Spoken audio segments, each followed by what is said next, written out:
I thought it would be easier with a roommate. You know, split the rent, have someone to go out with, maybe even have a friend already set up there. Boy, was I mistaken. It began with an online posting. Guy named Matt seeking a roommate to split his 2-bedroom apartment. Rent was low, it was a good location, and I really needed a place so badly. So I brought in my stuff and came on in without hesitation. First mistake. It wasn't terrible for a while. Matt was a relaxed, sort of dweeby kind of guy, and I was okay with that. I was much of a loner myself. But there was something about him that did not ring right. Never out of the house. No work commute, no friends dropping by, no in-laws calling in. Home every weekday by himself in his room. When I passed by his door, I could overhear him speaking with himself. Not speaking, really, but whispering. I had thought he was nervous. Perhaps he was one of those socially nervous types. That was in my ability. After that, the unusual things began to occur. I awoke one evening to this creaking noise like someone moving stealthily on the floorboards. I cracked open one eye and my bedroom door was partially open. I always keep my door shut. Always. My heart began beating rapidly, but I told myself that I probably left it partially open. Until I saw something in the doorway. A figure, tall and motionless, staring at me. I rolled over bolt upright in bed, turned on the light, and voila, the shadow was gone. I wrote it off as nothing. A nightmare, maybe. But I started locking my door after that. And the smell. Occasionally, this terrible, rotten meat smell would be wafting through my bedroom. I'd dash over to check to make sure that the kitchen, the fridge, even the trash was fine, but it was all immaculate. The smell was still worst at Matt's bedroom door. I wouldn't dare approach him. It wasn't until I'd had 3 weeks in bed with nothing that things slowly improved. I would wake up with the sensation of someone having been in my bed. The air felt different. Stale, fresh air. I would begin to leave things in a particular manner before I went to bed. My phone cord tightly coiled, the closet door open a crack, my sneakers facing a specific direction. Small things to ensure if someone should pass by my bedroom while I slept. And each time, something was not right. My plug loose, my wardrobe door ajar, my shoes backwards, I knew. I knew he was in my bed. I had recorded something on my phone one night. I did not know whether I even cared to hear it, but I could not help myself. My phone was still where I had left it the next morning, the recording having ended at 3:47 a.m. I could not resist and pressed play. Nothing for hours. Me rolling over, wheezing. And then 3:30 a.m., I listened as my door slowly creaked open. My blood ran cold. I had caught him, Matt, entering my bedroom. Standing next to my bed, simply staring. Staring, yes, for what had appeared a minute. And then he started creeping in. The screen stuttered when he leaned in on the phone. Recording stopped.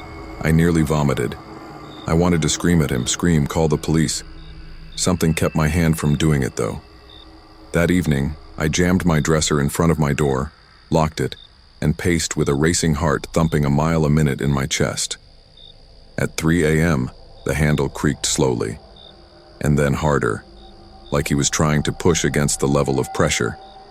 I did not move, did not breathe. It finally gave way. Morning couldn't have arrived any sooner.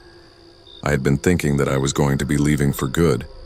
Work would be mailing me money shortly, and I'd end the lease if it came to it. I just had to survive one more night. I slept not a wink that night, my hand around a kitchen knife and my pillow. I woke up at 3 a.m., not from the noise, but from the sensation. My entire body was chilled from head to toe. I rolled over in my head, and there, rolled up on the corner of my bed, was Matt. I swear to God he wasn't standing, squatting, palms down, head thrown back, laughing in the black, wider, unseeing eyes, glaring at me like a crazy animal or something. I didn't budge. Neither did he. For what seemed like forever, we simply stared at one another in the dark. I was thinking about how he got in. The door was shut. The dresser was in front of it. And yet, here he was. And then, like he sensed I was hesitating to trust this, he smiled. And he whispered, his voice almost inaudible, "You're awake." That was it. I left. Didn't care if he followed me or not. I just ran. From my room, from the apartment, out into the cold night air. Didn't let up until I was at a friend's place on the opposite side of town. I told them everything. The next day, I went back with friends to pick up my own stuff.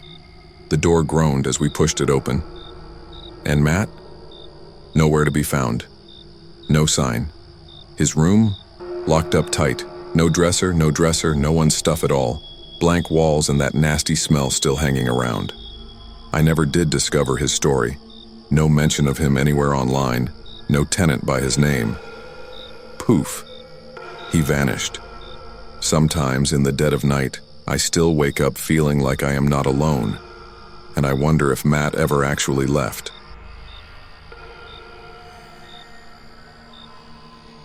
I shouldn't have ever taken that idiot shortcut. It was late one night and I had just left partying at my buddy's place. I wasn't drunk, just had a few too many to be a little loose. I'd normally be on the main road, floodlights, with not a lot of traffic whizzing by late at night. That evening, however, I had to hurry. Shortening the trip by cutting through the woods would save at least 20 minutes. 20 minutes, less time in the cold. Naturally, I took it. The way wasn't actually much, rather a narrow, dusty path hacked through trees that seemed 100 times taller at night. An actual path, but occasionally trod by man. Never finished. Too dark, too quiet. And with that uncanny feeling, the trees were tracking you. My goosebump on my arm was forgotten, and I just kept walking, arms stuck deep in pockets, shoulders bunched up against cold. Around 5 minutes in, something was off. Not like paranoid or that familiar, I'm in the dark by myself feeling. It was other. The silence was too dense. No wind, no leaves, no crickets. Even my steps were muted. That's when I heard it. The air stank. Something was rotting. Something was still. I had initially thought that it could be an animal that had died somewhere near us, but the odor was strong. It tore its way down my throat, knotted my stomach. My stomach was pleading with me to turn back, but I chastised myself for being a fool. Just go straight. It's a straight line across. Then, I heard them. Footsteps. Not mine. They were behind me, silent but insistent. Close enough that I was certain they were not from some different route. I glanced over my shoulder. Nothing. Just the trees, the darkness closing in over the path behind. I hastened my pace, assuring myself it was an animal. Maybe a stray dog, maybe a deer. But deep inside, I knew better.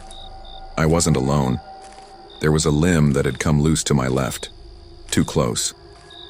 I looked sideways and, briefly, I saw something. A shadow. Tall, thinner. Too white against the blackness, skin pulled taut over bone. No face, just a resemblance to something. Off. I propelled my legs harder, half running now. I was not going to fall victim to some sort of horror movie crap. Just needed to get through the trees. The rhythm of the footsteps became faster too. God's honest truth, they were behind me. No gasping, no shuffling, just the thud of feet on pavement, just behind me. My heart was hammering against my ribs. I couldn't run. Running was panic, and panic made people do stupid things. I kept walking, straining but unyielding, every hair on my body standing on end. Then it whispered. My name. Not a yell, not a scream, but a whisper, so low it was barely audible, sliding through the trees like fingertips stroking the skin at the back of my neck. My blood ran cold. Nobody was supposed to be aware that I'd been here. Nobody was supposed to know my name. I kept walking with my eyes ahead of me, my attention focused on the gap in the trees where the streetlights would be, and something caught at my hoodie. Not tight. Hard enough only to tug the fabric like pricking fingers exploring the material. I lost it, ran off ahead, running for life. The footsteps boomed behind me, pounding in the ground, heavier, faster. I did not even look back. I just ran, searing lungs, shrieking muscles. That foul smell thickened, clogging nostrils, searing in my eyes. Then, nothing. as if a body had been frozen dumb to the world. No wind, no step, no breath. I did not break. I did not stop. I skidded through the trees into the street so hard that I nearly staggered. My foot struck pavement, and sound returned. Cars in the distance, yapping dog. Ordinary things, safe things. I looked back. Nothing. Leaning trees in the streetlights only. The road behind me was empty, but I knew what I'd heard. I knew what I'd felt. I waited there, panting, for something to come out of the woods, but nothing moved. No whispers. That should have been the end of it. But later that night in my apartment, I caught a whiff of it again. That smell. Distant, but there. And just when I was beginning to drift off, my mind at last relaxing into sleep, I heard it again. A minute breath against my ear, saying my name. I don't cut corners anymore. Used not to believe in horror stories. Thought they were all bullshit people created to scare the crap out of each other. But let me tell you, when it catches up with you, when you're in some actual messed up, that's when you realize horror ain't no movie cliche. It's real. And it's scary. It was one of those nights. One of those nights when the wind is howling in the crevices and the shadows are falling a fraction of a second longer than they should. I was home by myself, which wasn't actually that unusual. My parents had gone off for the weekend, so I was the only one in the house. It was wonderful at first. Pizza brought in, PlayStation lit up, lights low enough to set the mood. But there was something off. I attributed it to my first. Maybe I was reading too much into it. You know how your mind plays tricks on you when you're alone. But then the things began to pile up. The creak of the stairs upstairs while I was lounging in the living room. The creak of the back door when I knew darn well that I had closed it. The air was thick, heavy, like something had been lying there, breathing, waiting just recently. Shaked it, told myself I gotta have been tripping, and then the phone started ringing. One new message. No matter what, do not look outside. From unknown numbers. My stomach fell. My arms were outstretched on the screen as my heart was racing. First thing in my head, some terrible joke, one of my friends messing with me. But something about it, the way these words had been spoken, so cold and statement-like, it did not sound like a joking tone. I gulped a hard one when I chose to ignore the warning, and went ahead to peek through my front door anyway. I peeked through my peephole, and that is when the blood in my veins turned stiff. There was someone standing in front of my driveway entrance, stiffly stiff as a damn statue, black head to toe, hoodie up over the head, just standing, not walking around, not swaying at all, just standing and staring at my house. I stepped back, my pounding heart. Maybe they will go away. Maybe they were just a passerby. But the longer I stay there, the more I can sense that creeping feeling of being followed. Another buzz. Don't look outside again. Right. I lost it then. Whoever they were, they knew I had seen. Blind eyes crawled under my skin like they tunneled in every direction inside me. Double-locked the doors. I triple-checked them. Was holding a kitchen knife because, for goodness sake, I was not going to be one of those incoherently screaming horror movie victims. And the knocking. Not frantic, not pounding. Just slow, rhythmic. Knock, knock, knock. I gripped the knife in my hand, gasping for air. My whole instinct was to do nothing. But my idiot curiosity would not let me alone, as if I had never heard the sound. I slowly retreated back into the peephole, each step creaking out into the rest of the house. But when I looked, nothing. There was no one there. I breathed out, a trembling, frightened sort of relief washing over me. Maybe they'd left. Maybe it was all some sort of mad joke. Then the phone rang once more, the third time. Don't move. He's watching you. My heart leaped in my chest. I didn't budge. Couldn't. But I knew. That sensation.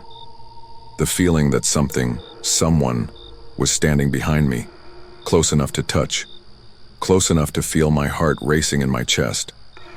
I attempted to run. I attempted to spin and slash at the knife. But my body would not listen. I was immobile, held up by something greater than fear. And then the mood in the room changed, like something had swiveled. Not a lot, but enough so that I could feel the change. I ran. I waited. I thought. I just sprinted up the stairs and hurled myself into my room. My fingers fisted in a struggle to call 911, but my phone screen went black before I'd even gotten a chance to dial. Dead. And then, I heard it. A whisper. Outside my door, low and gravelly, scraping over quiet like claws over a lid.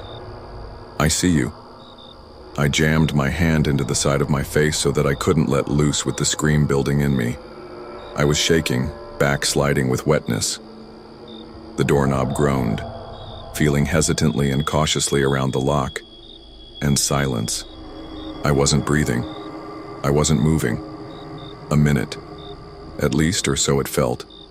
And then, steps. Heavy, thudding footfalls. From far, far away. I pushed against that door with my body until morning light. I did not sleep.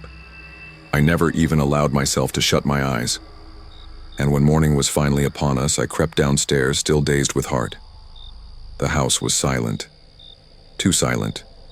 And the front door, still shut. But on the floor, in the center of my living room, was my phone.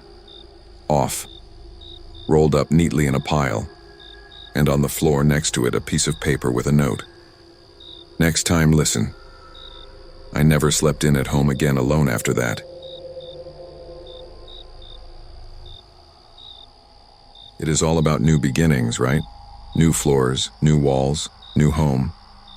To me, it was the start of something which I do not know how to articulate even. Something that redesigned the reality itself. I discovered the property through months of looking. A bargain, much larger than anything I could afford. The landlord was too pushy to show me around, but I wasn't afraid. People become desperate to lease out buildings all the time. The house was located on a quiet block, at the end of a cul-de-sac. Perfect. No commotion, no uninvited guests. Me and my new home. Day one was fine. I got settled, made the bed and laid down a few stacks of boxes. The air inside was stale, like the building had been padlocked for years. But what the heck? Nothing that a fresh breeze couldn't cure. I opened up a couple of windows and slept, tired from lugging all of my gear. I awoke at night to detect the tapping, resounding, like fingers drummed against a piece of wood. I figured it would be the creaky house. Creaky houses tend to do that sort of thing, and weird noises do occur, don't they? But then something was off. My bedroom door was open. I closed it. I shoved it closed. Perhaps I hadn't closed it all the way. I stood up, closed it again, and slept. The next morning, though, my door was a half open again. Open this time. Wide open. Now, I'm not easily frightened, but that was enough to make me nervous. But I dismissed it. Perhaps a wind? Perhaps I did it unconsciously while I slept? I didn't know, but I wasn't going to let some strange door incident get under my skin. It went south from there that evening. Tap, tap sound returned, but not in the walls this time. It was coming from my room, close to my bed. I sat up, attempting to look into the darkness. Nothing, just silence. But my body didn't forget. You ever get that sensation that you're not alone? You get the impression something's behind you, when you can't see anything at all? That's what I had. The air was heavy, thick, weighing down on me. And the whispering began. It was muffled. It was quiet, as if the guy was whispering in his mouth quietly. I didn't hear anything said, but the voice unsettled me. I pulled out my phone and activated the flashlight and swept it across the room. Nothing. In this case, the door was closed. Windows were closed. I did not sleep that night. The following day, I told myself that I must have just been tired. Stress does funny things to the brain. Maybe I was actually really seeing things due to being that tired. At least that's what I told myself anyway. Until I discovered the footprints. They were tiny, child-sized, strewn all over my dirty wooden floor. The problem is, I do not have kids. I had not had a visitor. I had only recently moved into the building, and these were not footprints. These were bare feet imprinted into the dust as if the person had been padding about my room when I was in bed. That was when I realized that I should get some things straightened out. I began to research the history of the house. The previous tenant had departed in haste, it seemed. No forwarding address, no notice. Gone. Prior to that, another tenant moved out because of personal circumstances. The more I went back, the worse it got. A series of individuals coming in, staying for a few months, and then disappearing without a word. Some defaulting on their lease, some simply disappearing from the record. His was the name that kept popping up, Elijah Monroe. I discovered his name in the morgues of old newspapers.